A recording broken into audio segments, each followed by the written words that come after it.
Perkenalkan, nama saya Muhammad Fatih Ramadan dari kelas 8D. Kami sekarang ingin mewawancara kepala sekolah nih tentang program sekolah kita yaitu Zero Sampah. Yuk kita masuk. Lalu, peran apa yang dimainkan oleh guru, siswa, dan staf non-ajar dalam program ini? Pertama untuk guru, dari Bapak Ibu Guru ya.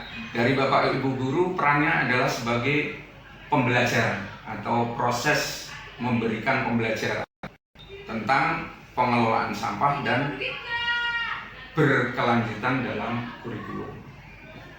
Kemudian yang kedua bagi Bapak Ibu Guru adalah menjadi contoh dengan menerapkan praktek ramah lingkungan di kelas dan di lingkungan sekolah. Itu bagi Bapak Ibu Guru. Bagi siswa apa? Bagi siswa adalah mengedukasi diri, mempelajari pentingnya pengurangan sampah dan dampaknya terhadap lingkungan.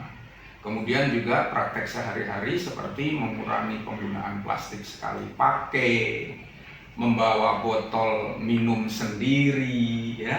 Dan yang kita sudah lakukan dan terima kasih kepada anak-anak semua adalah dengan adanya program Sampahku Tanggung Jawabku. Jadi kalau ada sampah diambil, dibawa masing-masing untuk dibuang ke tempat sampah di luar area sekolah.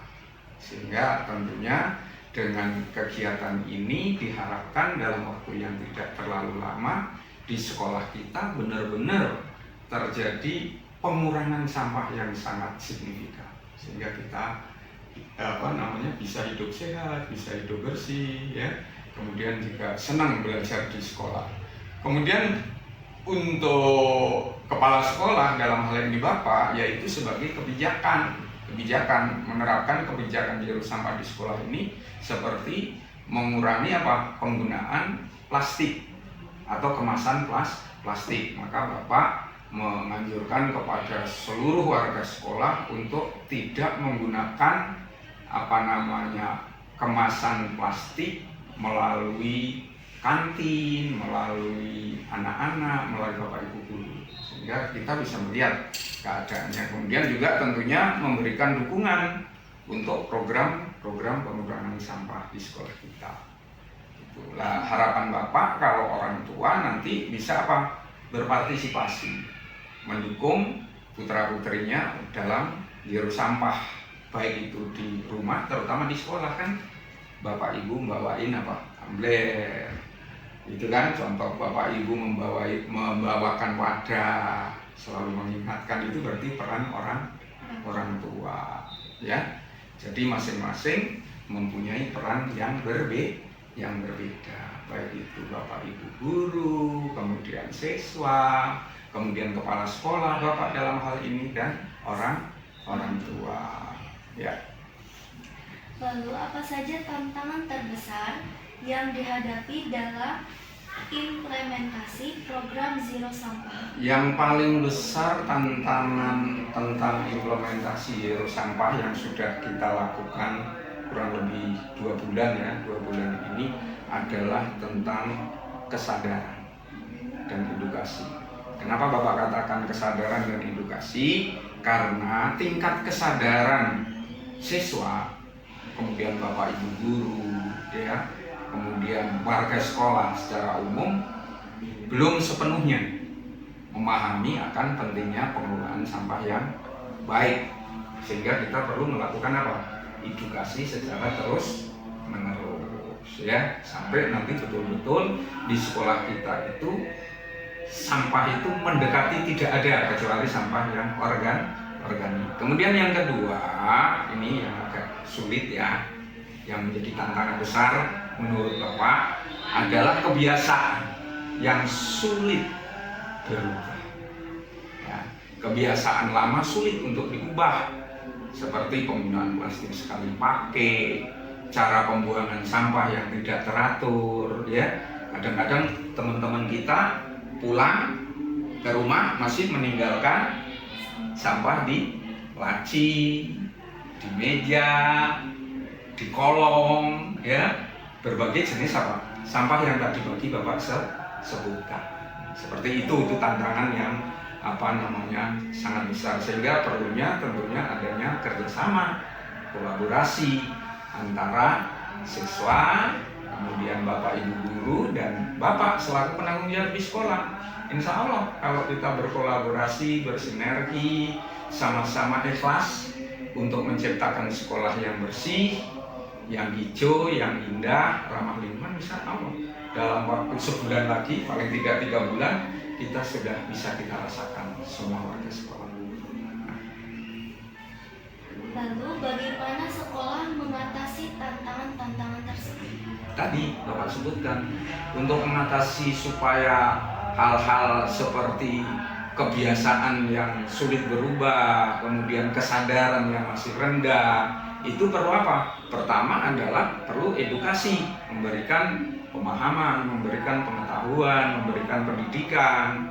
Dan ini juga tidak hanya itu saja yang bisa dilakukan di dalam memberikan edukasi, itu perlu adanya apa? Kolaborasi, kerjasama, dan strategi yang tepat untuk apa? Meningkatkan kesadaran dalam menyediakan tenaga yang ada. Jadi sekolah itu melibatkan siapa? Semua pihak kan?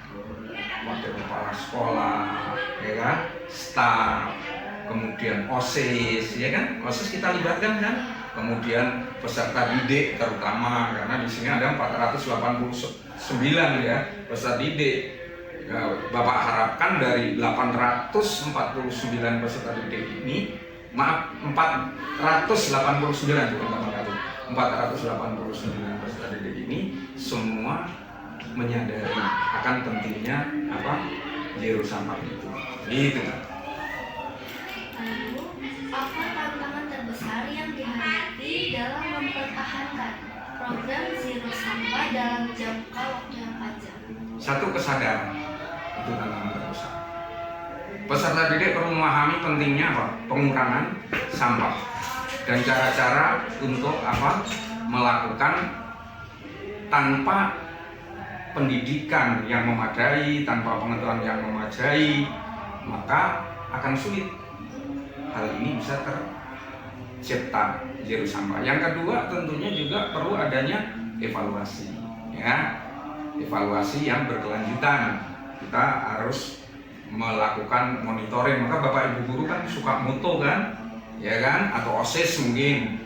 Untuk apa? Ya untuk kita bisa membandingkan, ada nggak terjadi progres, ada nggak terjadi perubahan di sekolah kita, sampai berapa waktu lamanya nanti betul-betul di sekolah kita bebas sampah. Kan itu perlu proses, nggak tiba-tiba kan.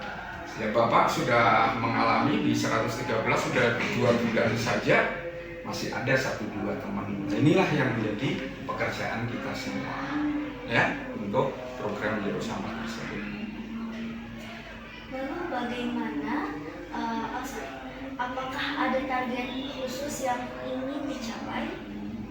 Yang jelas untuk zero sampah ini tentunya ada target-target yang akan kita capai dalam program zero sampah. Pertama yaitu target pengurangan sampah, ya, volume sampah yang dihasilkan oleh teman-teman kita semua. Harapan Bapak dalam waktu yang tidak terlalu lama, ya, mudah-mudahan 3 bulan itu bisa volume sampah itu yang dihasilkan minimal kurang dari 50%. Itu targetnya. Yang kedua, Bapak harapkan keterlibatan siswa. Ini penting karena yang banyak produk sampahnya di antara warga sekolah siapa? Siswa, ya kan? Kalau Bapak Ibu guru karyawan cuma 34 orang, termasuk Bapak. Kalau siswa ada 489. Berarti kan produk yang dihasilkan dalam sampah ini yang paling banyak siapa? Siswa. Sehingga siswa perlu kita libatkan, ya. Dalam apa? Ya dalam pemberian informasi, edukasi. Dibentuklah kelompok, ya, dibentuklah tim yang mengawasi melalui OSIS misalnya. Nanti kalau kesadaran kita sudah tinggi, ya, insya Allah dalam waktu yang tidak terlalu lama, dalam kita bisa berfokus pada pengelolaan sampah yang berkelanjutan. Sehingga harapan Bapak dengan pengurangan penggunaan plastik terutama ditargetkan dalam waktu 100 hari atau 3 bulan kita sudah bisa menikmati hasil Zero Sampah.